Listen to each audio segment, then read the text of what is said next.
Greetings, I just wanted to do a quick video on Vegvisir. The reason I wanted to do this, even though I've talked about this topic before, is some people still believe it is a Viking era symbol. Some people even call it the Viking compass. This is an inaccuracy. So to begin with, let's just talk about when the Viking era was. It was from 793 CE to 1066 CE. The reason we consider 1066 to be the end of the Viking era is because the last of the Scandinavian countries, Sweden, officially converted to Christianity. We don't actually start seeing references written down about the Viking era until about 200 years later in 1270 CE in Iceland. Snorri Sturluson wrote down the Poetic Edda. So keep that in mind. That's when the end was, 1066, and our first references are in 1270. Vegvisir first appears as an image and a word mentioned in the Huld manuscript. This was written in Iceland by Vegvisir in 1860. 1860 is long after the Viking era.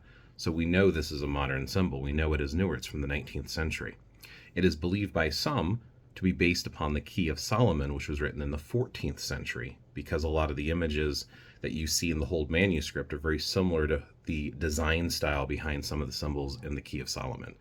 It's not necessarily a fact, but it's very possible. The Key of Solomon is considered to be a magical book to a lot of individuals. It's usually a reference point that a lot of folks use for a lot of their symbology throughout the 1900s even, and in this case, like I said, the 1800s with 1860.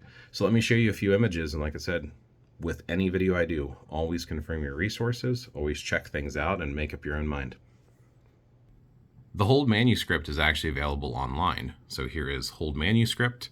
You can see here that it was written in Iceland, Reykjavik, so this is the capital of Iceland, and it was written in 1860 by Vegvisir.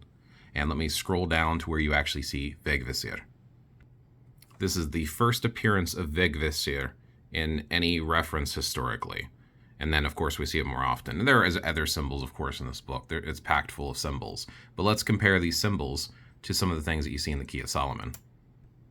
So here's one example page of some of the images that you'll find in the Key of Solomon. And, of course, there's multiple pages, multiple symbols. But definitely a possibility that this might have inspired the Huld manuscript. Remember to always check sources and share your references with others. May your path be a fruitful one. Thanks for watching.